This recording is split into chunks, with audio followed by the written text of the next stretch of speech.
Hi, folks. Chris Voss here from the ChrisVossShow.com, the ChrisVossShow.com. Hey, coming here with another podcast here. We've got Steve Schulin here, who's here to share with us some of his experience in data and some about cryptocurrency. Hi, Steve. How you doing, bud? Oh, hi, Chris. Pleasure to be here. Yeah, thanks for coming. So, give us some of your links. We're going to talk about some different data today on cryptocurrency. What are some links that we can find you on the internet? www.cryptocurrency.academy. Okay, so www.cryptocurrency.academy? Yep. Okay, got that. So people can be checking out that link as we're doing this. So let's start the show by asking a question. Why was the 2008 economic crisis related to the rise of cryptocurrency today? We know it's very popular. You know, I was running for Congress back during that economic crisis of 2007, 2008, and it was a liquidity crisis. People with money were not willing to lend it out, and our government, almost unanimously, all the presidential candidates from the Republican side and the Democratic side, and then President Bush, and the people in the Congress were scared to death. They all agreed that what we needed was a bailout. And trillions of dollars were printed. There was already concern throughout the world that maybe fiat currency was not a good thing. And the dollar is still the world's reserve currency. But that's more of a reflection of how weak the rest of the currencies are, as opposed to, do you ever hear the expression as sound as a dollar anymore? No. And there's good reason for that. The dollar's lost like 95% of its value over the past 100 and a little bit more than 100. Anyway, this 2008 economic crisis has caused many more people to think seriously about what kind of an alternative can we have to a fiat currency being the global reserve currency. And lo and behold, in 2009, Bitcoin, the first cryptocurrency, came on the scene. Now, Bitcoin wasn't designed to be a global reserve currency, but there's very much that's attractive about it. And other cryptocurrencies have been developed that are better than Bitcoin as far as being a world reserve currency, but we don't know how it's going to play out yet. But that is how the 2008 economic crisis really has led to cryptocurrency being quite a popular thing. There's a lot of people who have already made millions of dollars by mining cryptocurrency or buying cryptocurrency from folks who've mined it and watch it appreciate. But Bitcoin went from this computer that I'm using to talk to you today, Chris. In 2009, I had like 6 computers that I wasn't using. I could have put each one of them into mining a few Bitcoins a day, just off my little home computer. And today, I'd be a Bitcoin millionaire. Because it went from being able to mine it for free on your home computer to it went up to $1,200 a coin in 4 or 5 years. I think it was 2013 when it peaked. At $1,200, and now it's still pretty high. It's maybe about half what it was at its peak, but it's had a great month. I think it's up $200 this month, and the people who bought in at any time except at the peak are doing very well. Yeah, and I think there is real future in the currency. I really love using the currency. It goes, it's an instant payment. When I have to wait for the banks, they take forever to transfer money.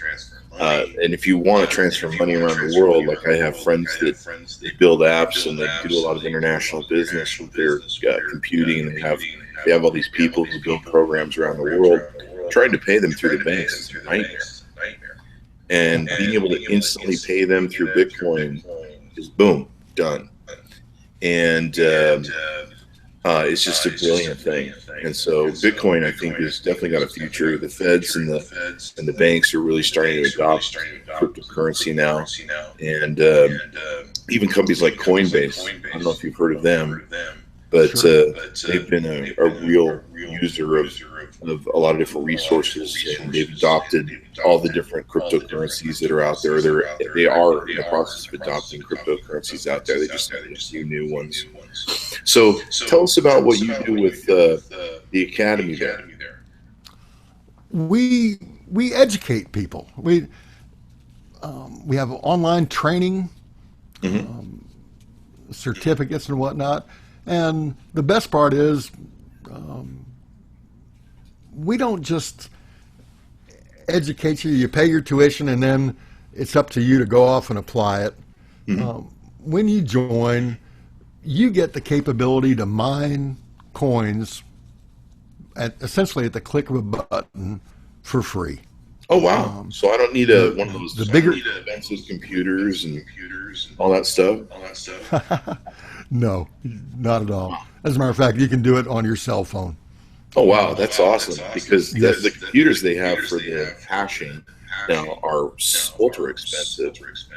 And they take ultra power and ultra electricity, and it can take a long time for them to hash out the Bitcoin thing.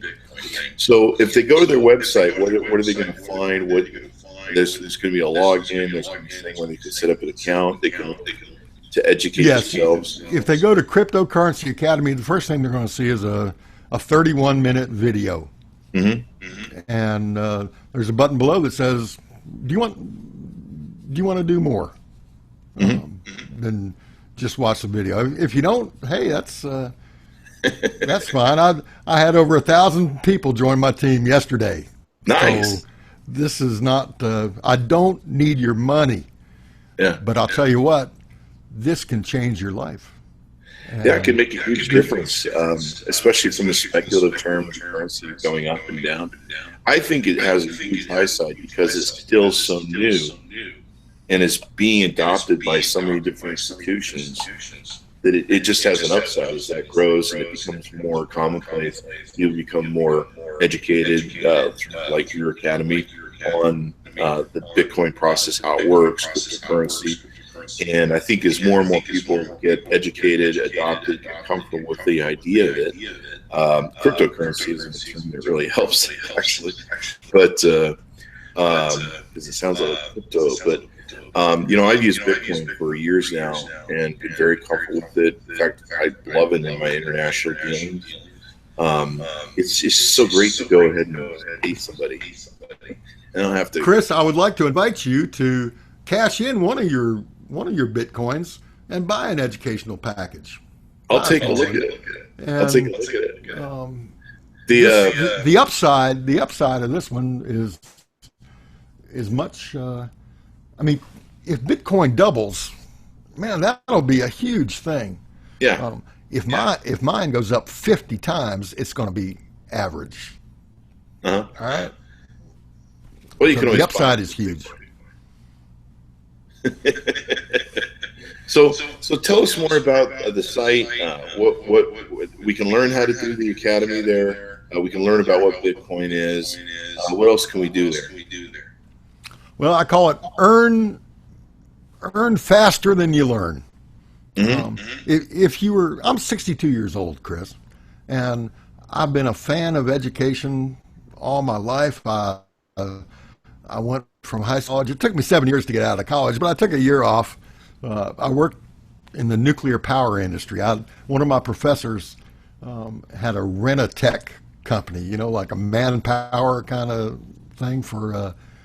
I was called a junior health physics consultant, and it meant that I went around to all the step-off pads inside our local nuclear plant, Calvert Cliffs up in Maryland, and collected the dirty coveralls that people had taken off as they were exiting the contaminated area, and the gloves and all that kind of stuff, and put them into.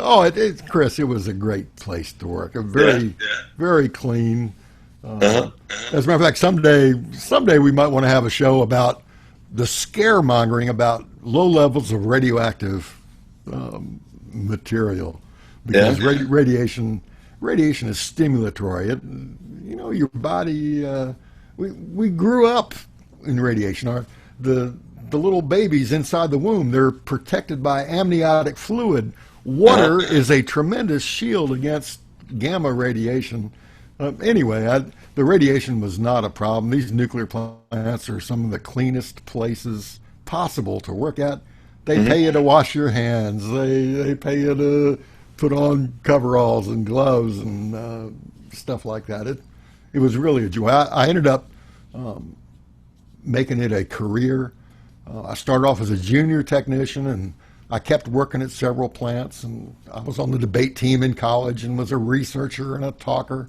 I got a gig as teaching general orientation at these plants for workers who would come in for outages. They'd have thousands of workers coming in, and so I'd show a few videos and answer some questions as best I could.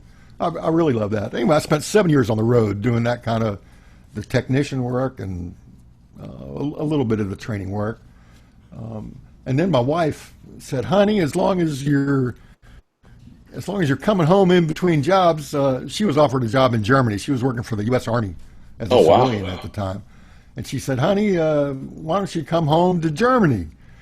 And I said, "Darling, I have no desire to live any place but the USA." But I ended my road days, and I found a job with a nuclear consulting firm in the Washington, D.C. area where we lived. And I spent 7 more years there. And while I was there, that was when online, modems started to be used. And so I bought my first modem. It was a little Radio Shack computer. 300 baud. You could actually read the text, almost read the text as fast as it was downloading. I'd never have to go back and read any more of it. I remember those days, the squealing of the modem call-in when it'd make the connection. Yeah. Anyway, and then the Nuclear Regulatory Commission put some of their material online where they would update every day what new documents were available. And they used 1200 baud, and so I got a 1200 baud modem and started doing that. I couldn't quite read it, but I could save it and print it out. And I'd order some documents. Sometimes I'd go down to the NRC. Their headquarters back then was in Washington, D.C. I lived in suburban Maryland, and they moved their public document room up to Rockville, Maryland, when they built a new headquarters up there.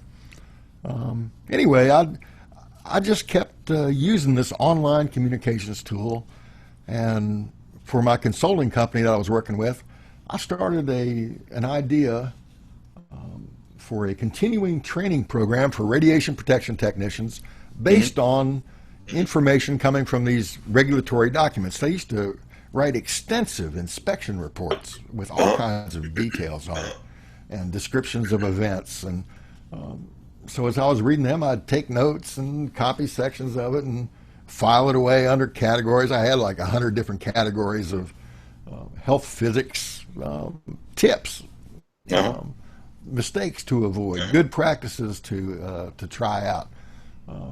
Anyway, so this continuing training program was very successful. The consulting company started up a whole new department, an interdisciplinary department, to do the same thing I was doing with radiation protection, to do it in other areas like operations and maintenance and whatnot. Well, things were going well. You know how companies are. They want to keep your wages as low as they can and keep you as happy as they can. And my manager and I had an agreement that I would keep doing this at slow but steady wage increase, with the eventual goal that I'd move down here to South Carolina and do my radiation protection training work here from my home on the beach. And that was fine until I got a new manager. And he didn't want to hear anything about that, going out of town and just doing stuff remotely. And he said, no, that's not going to cut it anymore. And so I said, well, I love what I'm doing. I love working here. If you want to keep me, you'll have to pay me twice as much as you are now if you're going to change this outlook.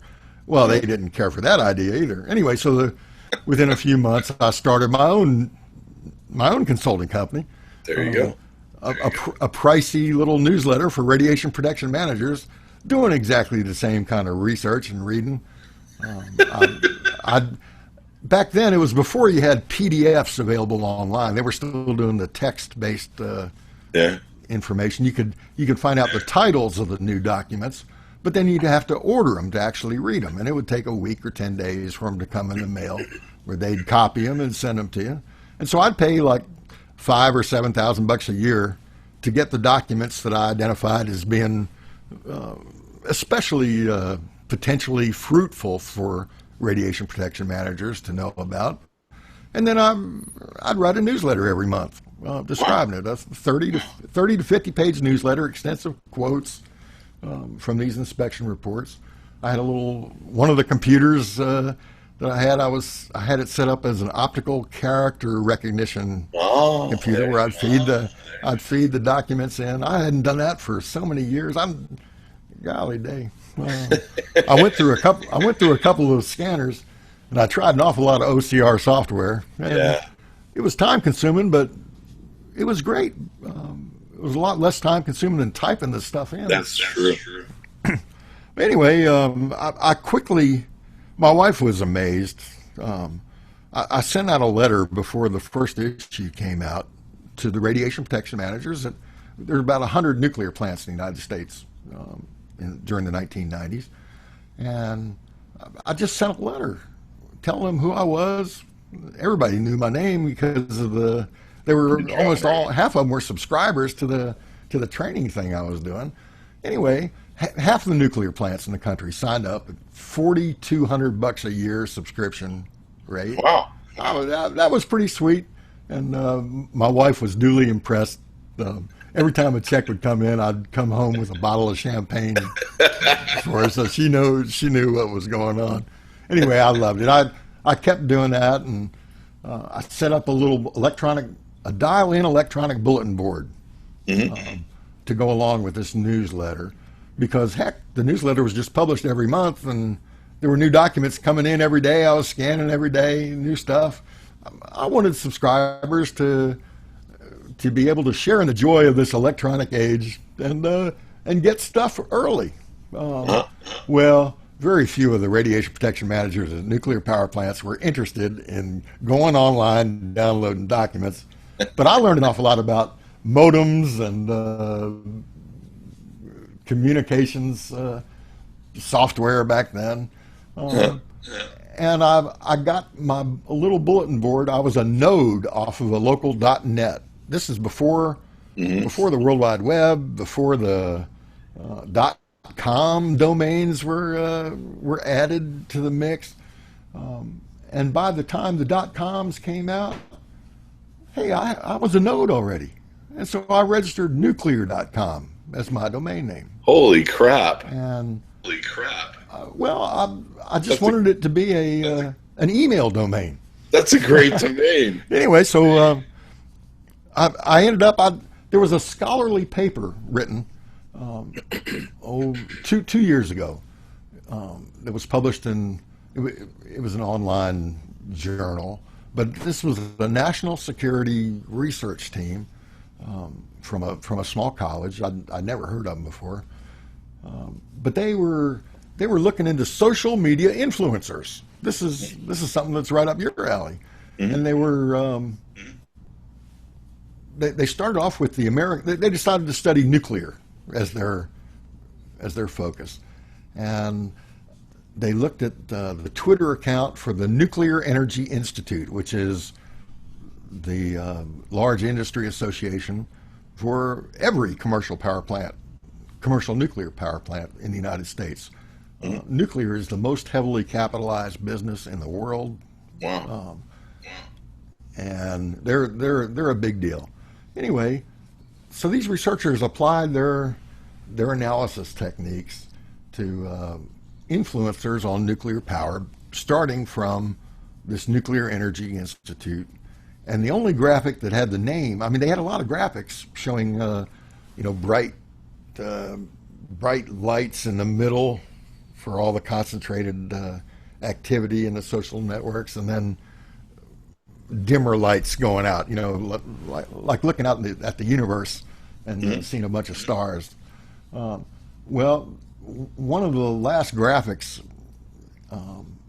in their article just had one name in it, and that was right at the center, the brightest of the bright, and they said nuclear.com was the major influencer in the world, based on the Twitter. Their analysis was just on Twitter. But I thought that was pretty doggone cool. And it was one of those sites, you get millions of eyeballs a year, and you get some people really saying, Steve, I talked about that radiation stuff that I was mentioning to you an awful lot over the years. And people just, some hated me for it, some loved me for it. But I tried to treat them all with love and respect. And I do the same thing on cryptocurrency. There's a lot of people out there who think that cryptocurrency is a scam. It's a Ponzi scheme. It's every kind of bad name in the book. And I just want to tell you that I didn't start on cryptocurrency until last December. And I have already made back much, much more. I put $100,000 in, and I've already made back much, much more than I put in. Like I say, I'm doing this cryptocurrency academy not because I need your money. It's because I think cryptocurrency is going to change people's lives, whether or not we participate or not. And so why not profit from it in the early stages? If you could have bought Bitcoin, or if you could have mined Bitcoin for free when it was started, how much Bitcoin would you have liked to have had when it peaked out at $1,200 a coin? We've all those stories. There was this story I remember of somebody, I think they bought $13 worth of Bitcoin or something back at the very beginning, and they just forgot about it. And they woke up years later and it was worth $1 million. Well, I've heard one story exactly like that. It was a fellow who bought like $27 worth, and his girlfriend just berated him. He said, "Haven't you looked at the internet? Don't you know that's a Ponzi scheme? It's a scam. The government's going to shut it down."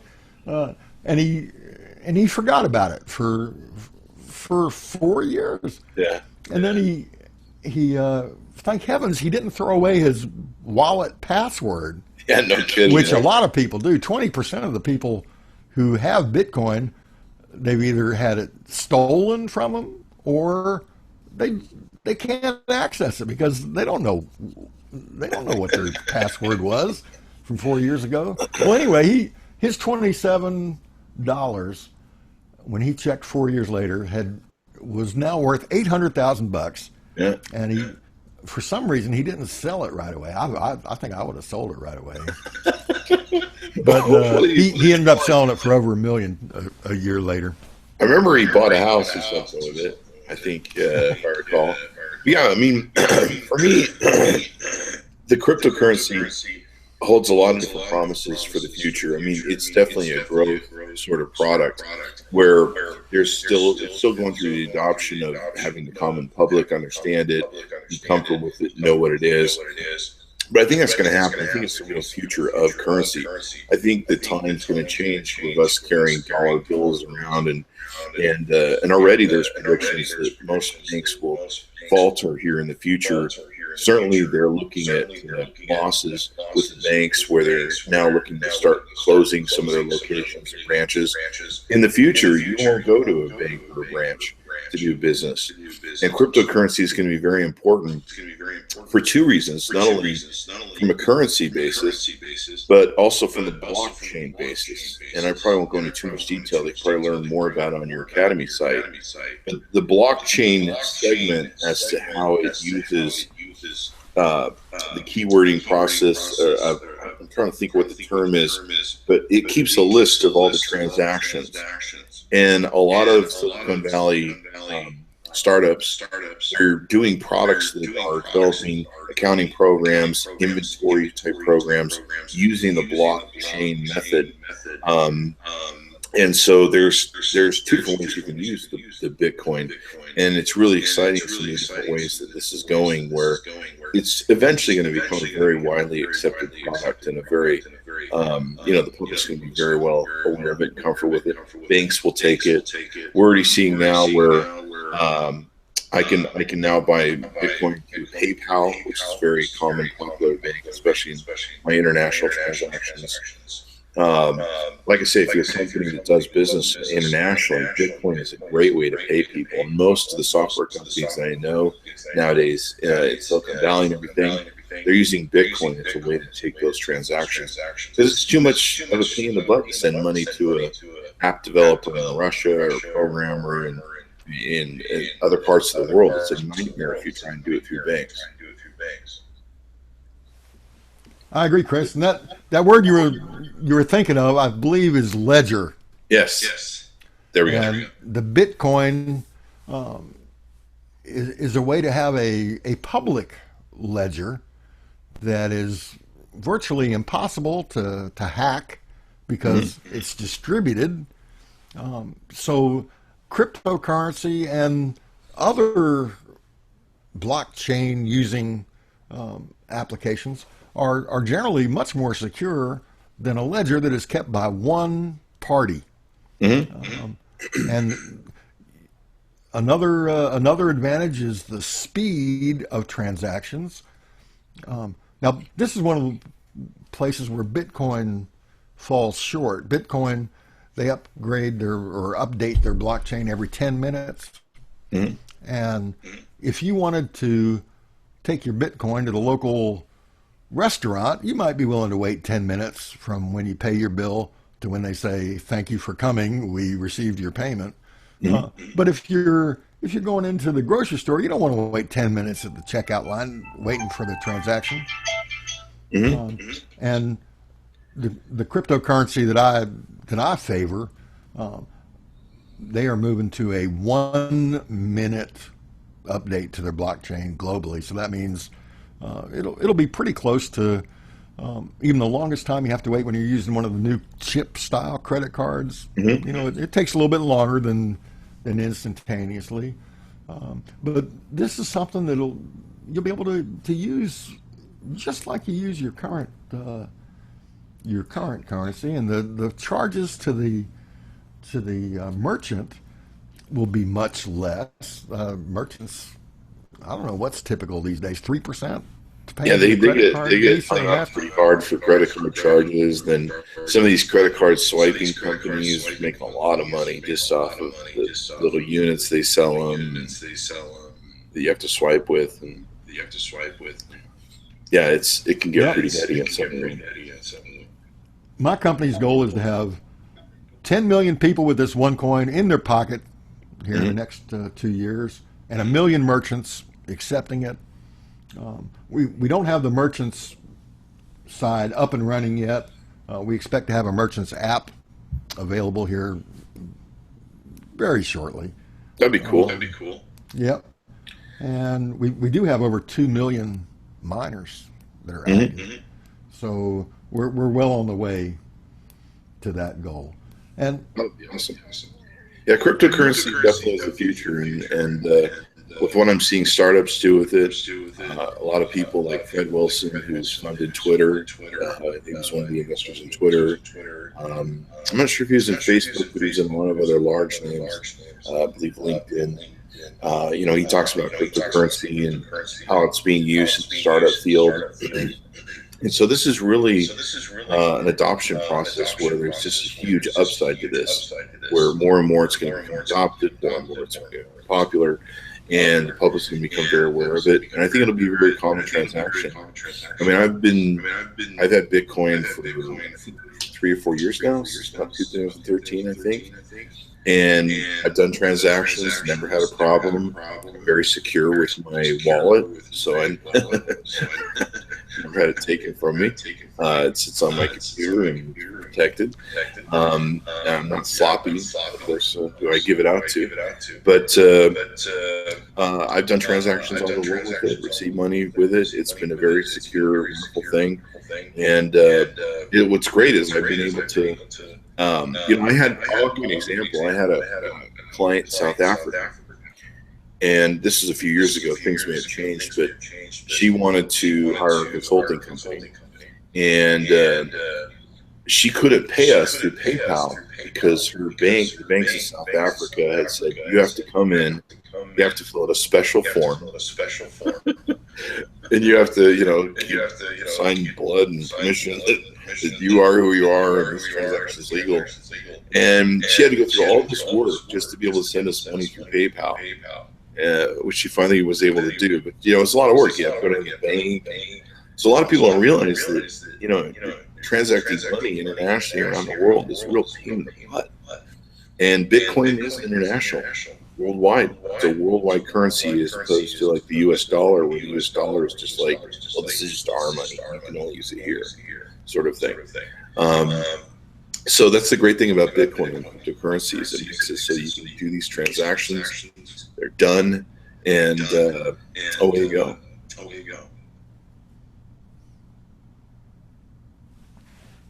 Very true. Very true. So anything else you want us to cover? Give me that website one more time.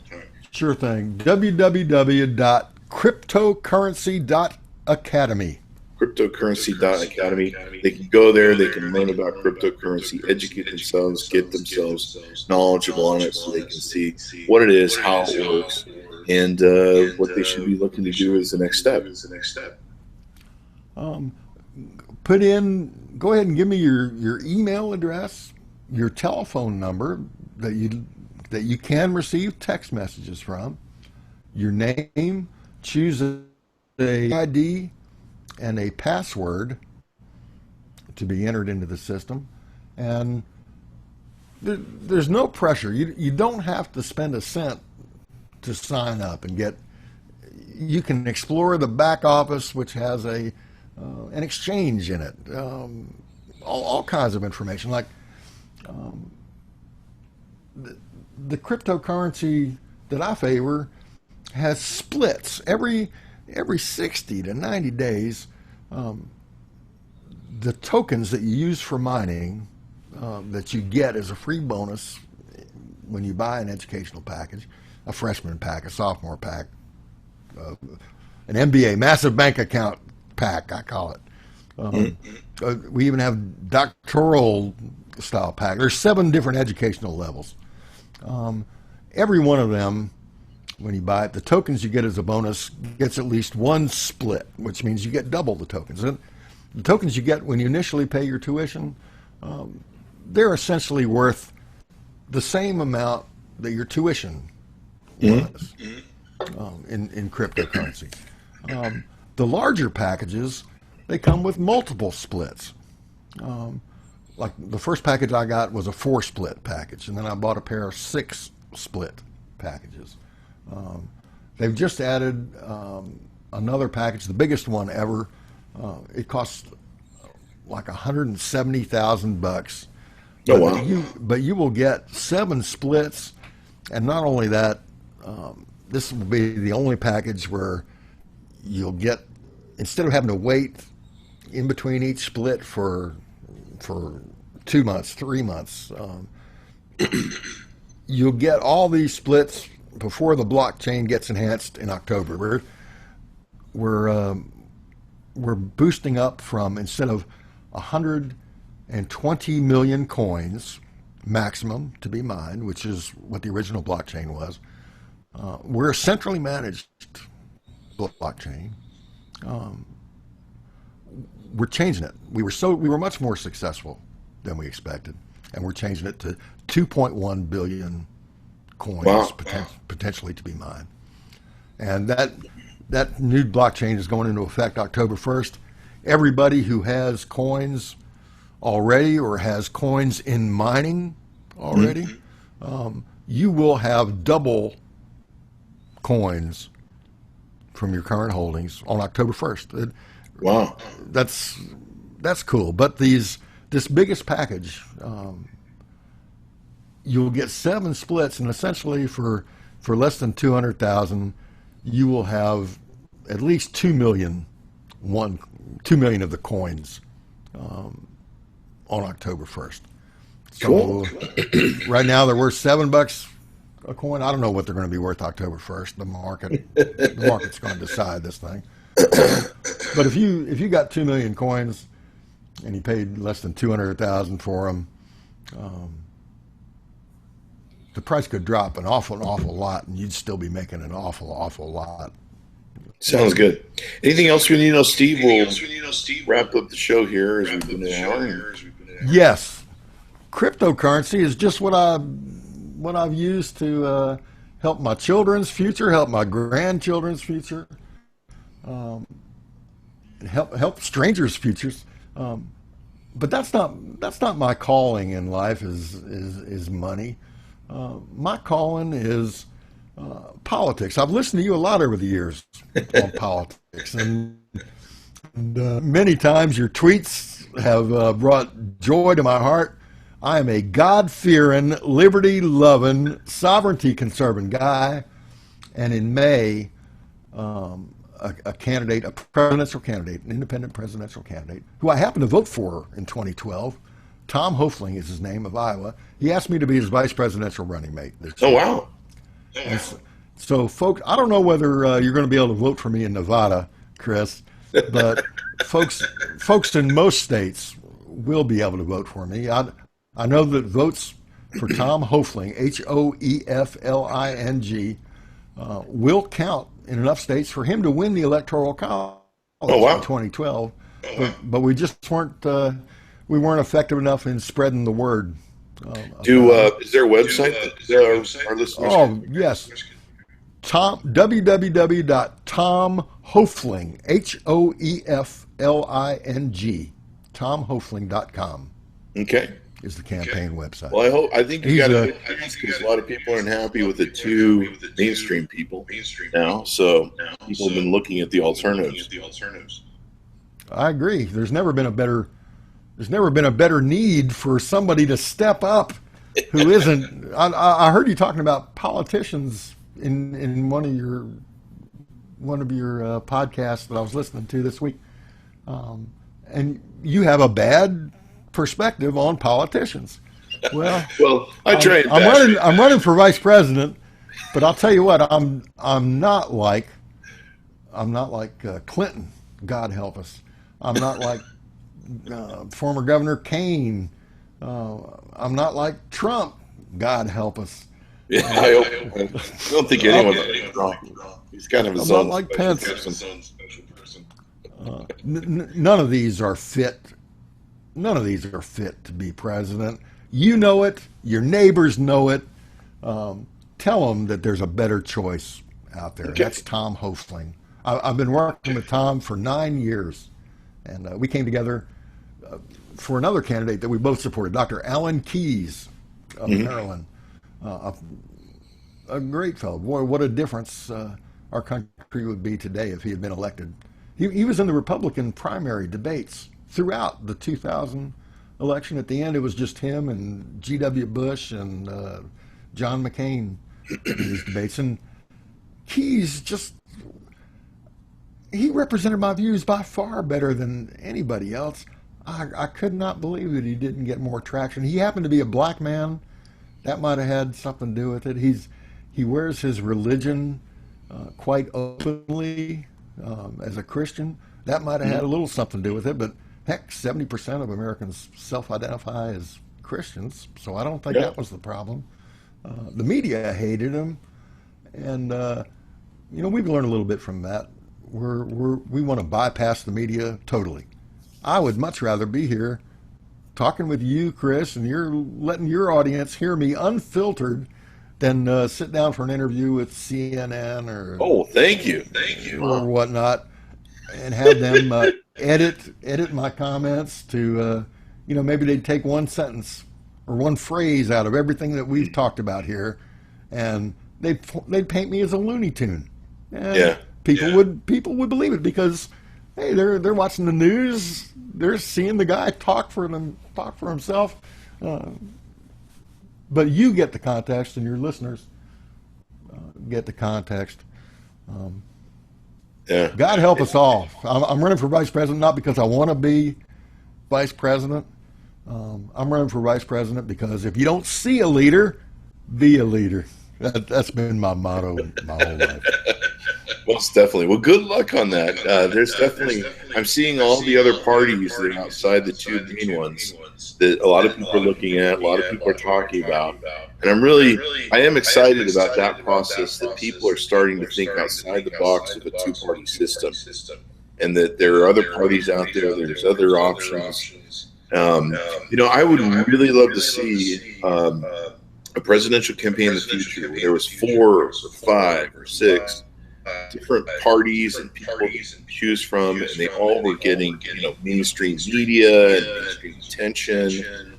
And there's a lot of talk right now about how Trump manipulates the media. He just says something stupid every day, and when you go to CNN every day, Trump said this, and we're playing right into the guy's hand. He's just like, I'll say something stupid today, and I'll be at the top of the news, and everybody will remember me. It's brilliant. But I would love to see the future where, there's 4 or 5 hardcore contenders right down the wire.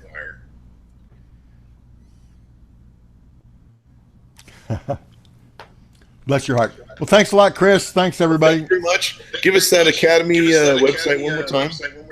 www.cryptocurrency.academy.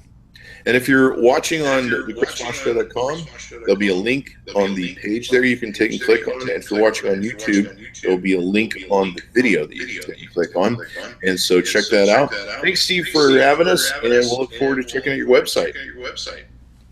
Appreciate it. Best wishes. Bye.